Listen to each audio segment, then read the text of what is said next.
The woman was actually about to use freshly boiled water to bathe her 5-day-old newborn. She undressed the baby, picked up a towel soaked in scalding hot water, and was just about to wipe the baby's body. At that moment, the midwife arrived. The instant she saw the scene, she was completely shocked. Saint, whatever are you doing? Well, I have to clean her. I have to sterilize everything.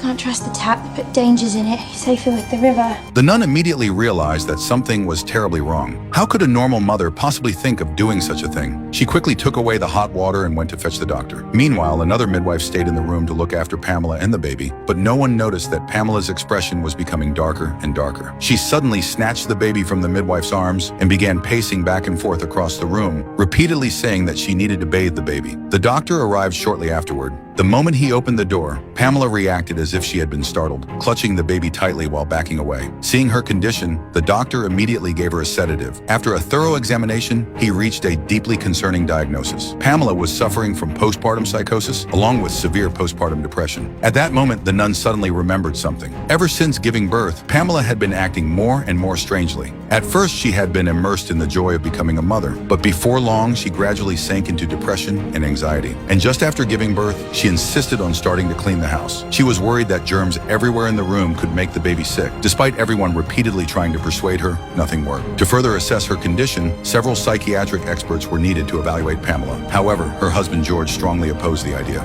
It's rare, but it may be a hormonal fluctuation caused by Rosa's birth. I am arranging a psychiatric assessment. A head doctor? No. She ain't going to no head doctor. Then he will visit her today. And if she shows any further signs of anxiety, you must telephone us. The doctor's firm attitude finally made George realize that Pamela's condition might be far more serious than he had imagined. He returned to the room and tried to persuade Pamela to cooperate with the doctors for treatment. You need to help me.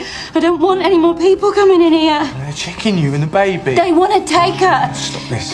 Seeing that Pamela was still dazed and unresponsive, George decided to go out to buy some of her favorite food in hopes of easing her anxiety. An hour later, George returned home, but the moment he opened the door, the house was empty. Pamela and the newborn baby were gone. Panicked, George immediately called the midwife, and the three desperately tried to recall Pamela's unusual behavior over the past few days. She had kept insisting that the baby needed a bath. At that thought, everyone's heart sank. She might have gone to the river. They immediately ran toward the riverbank, and indeed, Pamela was standing on the bridge, holding the baby tightly in her arms, muttering over and over that she was going to wash the baby in the river. Her husband instinctively rushed forward, but the midwife quickly grabbed him. Pamela was far too fragile to handle any sudden stimulation. If anyone approached her recklessly, she might jump into the river with the baby. The midwife signaled everyone to stay calm. She slowly stepped closer, gently trying to soothe Pamela. By then, Pamela had completely lost touch with reality. She couldn't hear a word anyone was saying. All she could see was the baby in her arms. But the baby, only 3 days old, was already crying from the cold. Hearing the baby's cries, the midwife immediately seized the opportunity. She began persuading Pamela by focusing on the baby's safety.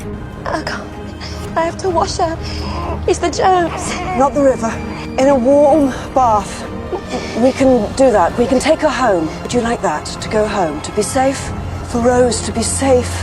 Pamela nodded gently and slowly placed the baby into the midwife's arms. Even though she had lost her ability to think clearly, her mother's love was still guiding her. In the final moment, it led her to make the right choice. After they returned home, the doctor urged George to send Pamela to a psychiatric hospital as soon as possible. If they delayed any longer, her condition would only continue to worsen. Looking at the young baby in his arms, George remained silent for a long time before finally nodding in agreement. And so Pamela was admitted to a psychiatric hospital. In the days that followed, George had to be both father and mother to the baby. Whenever the baby cried, he fumbled to prepare formula and change diapers, spending night after night without proper sleep. Meanwhile, in the cold hospital ward, Pamela could do nothing but hold a pillow and cry quietly. Terrifying and chaotic thoughts kept surging through her mind. To bring Pamela's postpartum depression under control as quickly as possible, the hospital began electroconvulsive therapy, ECT. The entire treatment was extremely painful. The midwife took the initiative to speak with her husband, George. She hoped he would visit Pamela often because the support of her family was crucial to her recovery. But George replied, It ain't no place for decent people.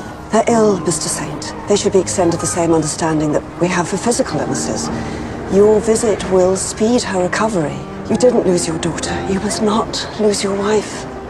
George said nothing more and quietly returned home. On the way back, memories kept flashing through his mind. He remembered how gentle Pamela had been during her pregnancy and the patient smile she wore while caring for their baby. Then he looked at what she had become, desperate, depressed, and overwhelmed by pain. The stark contrast broke George's heart. He couldn't help blaming himself. If only after Pamela gave birth, he had cared for her a little more and stayed by her side a little more. Would she have avoided postpartum depression? Would none of this have happened? Meanwhile, Pamela continued undergoing treatment. Her body had not yet recovered from childbirth. She lay weakly on the treatment bed, looking especially helpless. Fortunately, as the treatment progressed, she stayed lucid for longer and longer. She even began knitting tiny clothes and little hats for her baby. One day, the midwife came to visit. Pamela eagerly asked her to take the tiny clothes she had knitted herself to her baby, but the midwife gently shook her head. She told Pamela that the best gift would be for her to give them to her child herself after she was discharged from the hospital. Hearing those words, Pamela finally showed the brightest smile she had worn in many days. With her husband's understanding and support, and with the hope of seeing her child again, Pamela finally overcame the illness and made a full recovery, leaving the hospital at last.